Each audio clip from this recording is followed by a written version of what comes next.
Shurick, just starting with you about Xsolla and what you're doing in the metaverse space. Well, I mean, talk to me a little bit about your vision for it. What exactly is the vision when it comes to Xsolla and what you're trying to do in this ecosystem? Thank you for having me. So Xsolla is a company who create a solution for video game commerce.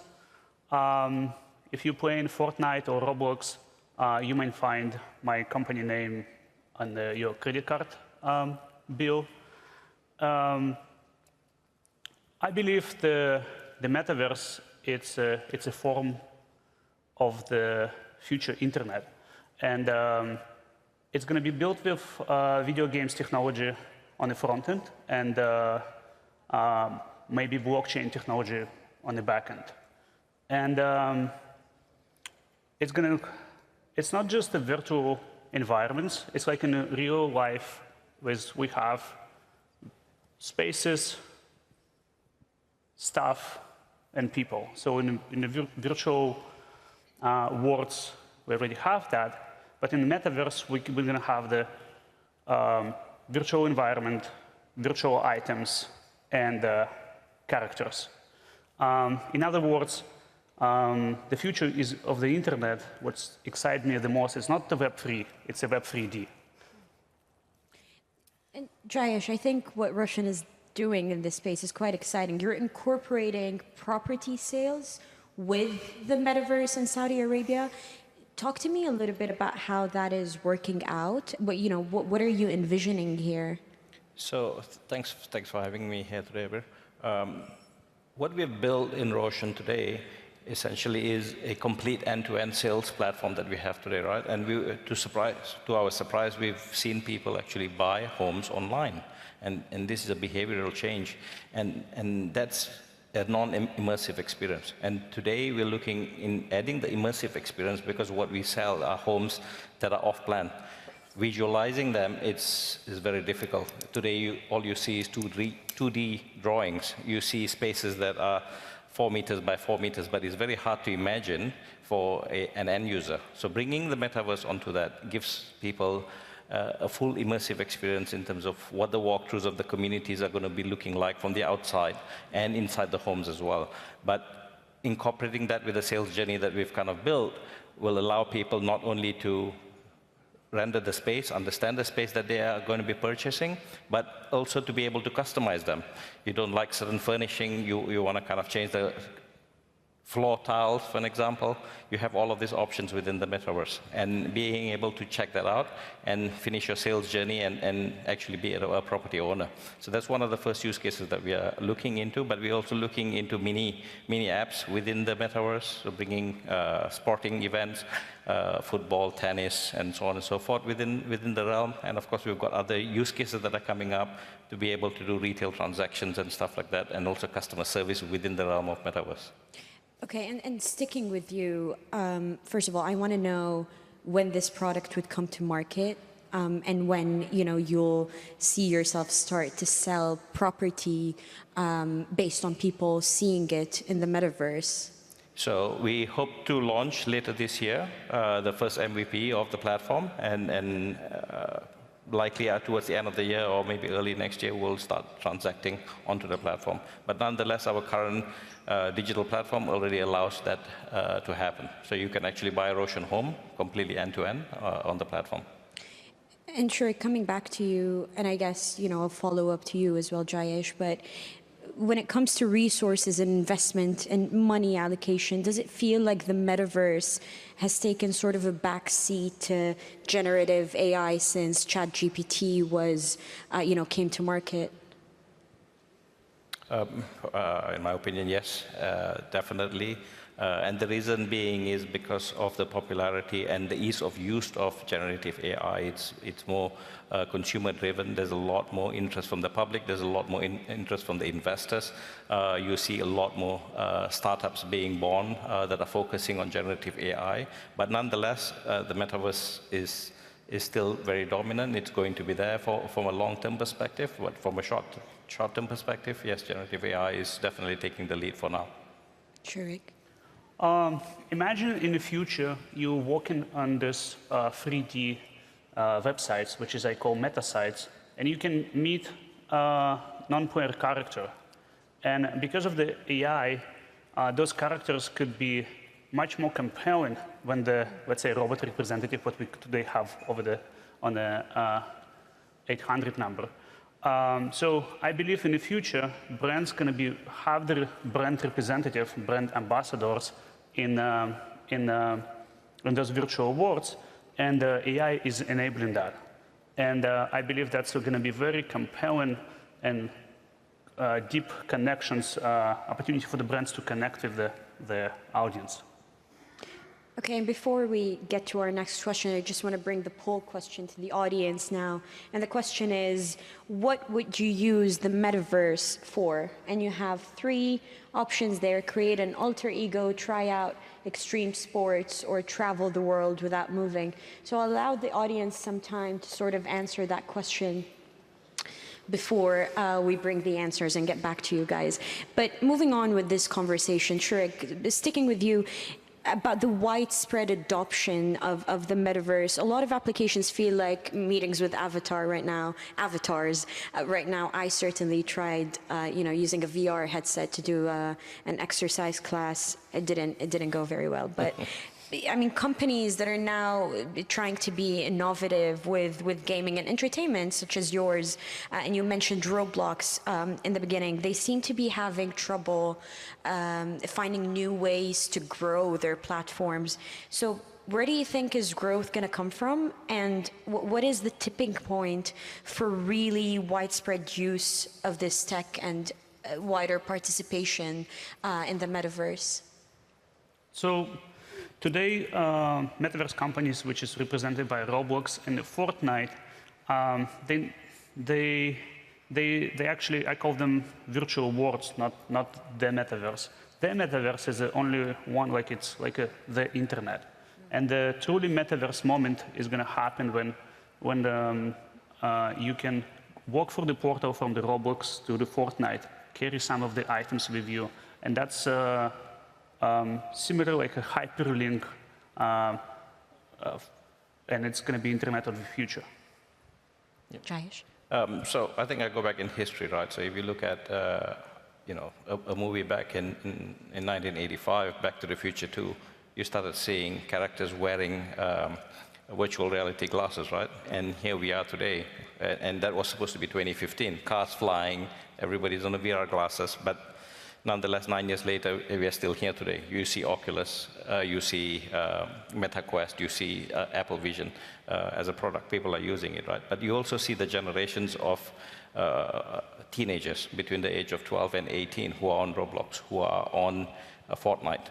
And given the fact that both are moving in parallel, so you're going to see improvements in terms of the form factor of these devices, which is going to get smaller, which is going to get faster, which is going to be more affordable, and you're going to get this generation who's been playing Fortnite, who's been playing Roblox, and the virtual world comes very naturally to them, and it feels very natural for them to be on the platform and to do things on the platform. So the intersection between the hardware and the platform coming in a couple of years or maybe the next decade is going to be a perfect intersection where the adoption is going to skyrocket. And that's in my opinion, because you have the demand, you have the devices, spatial computing is going to bring metaverse and the virtual worlds to a whole new experience.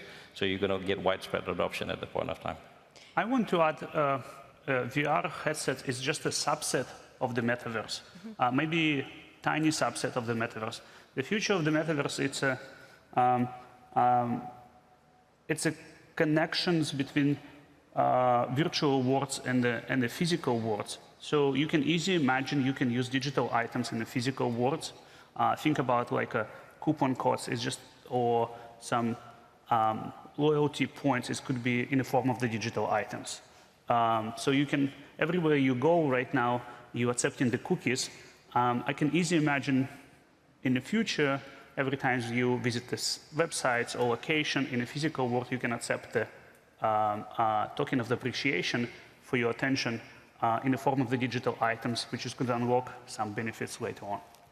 Right. And Jayesh, coming back to you about, something that you mentioned and certainly what it feels like who's occupying this space right now.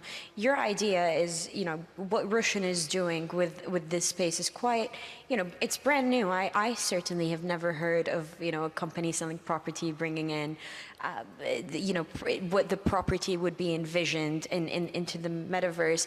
We're based in the Middle East, you're based in Saudi Arabia, and we spoke about this a little bit backstage.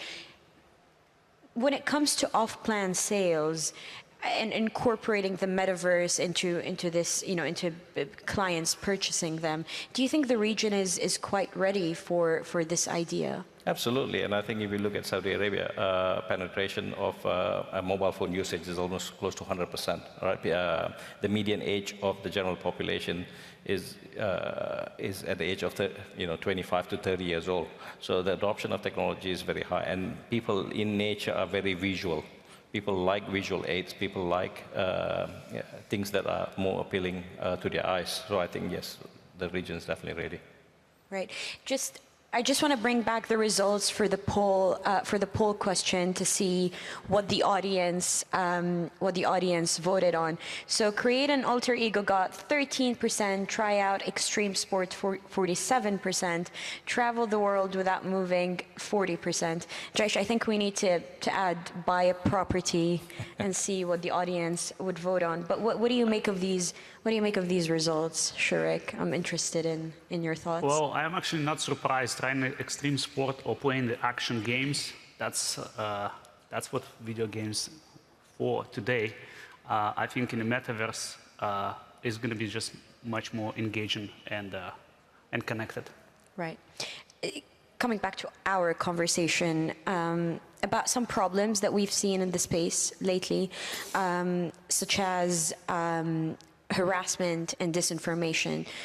I want to hear both of your thoughts about what you think can be done to mitigate those risks in the space.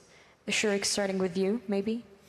I don't think the metaverse is radically different than the internet, and every regulations and rules what we currently have or we want to have in the internet is going to be applied for the metaverse. It's a moderation, parents control, and I think it's endless debate and about the rules and regulations. And would you consider putting protections in place to again decrease the risk of such risks? What would those protections look like? There's a complexity of the law, and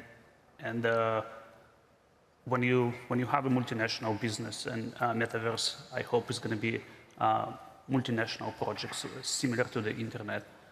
So with laws which regulated today's internet activities and the rules of the platforms, and it's some of the people who are doing business on internet is complaining about laws and regulations and complexity of that.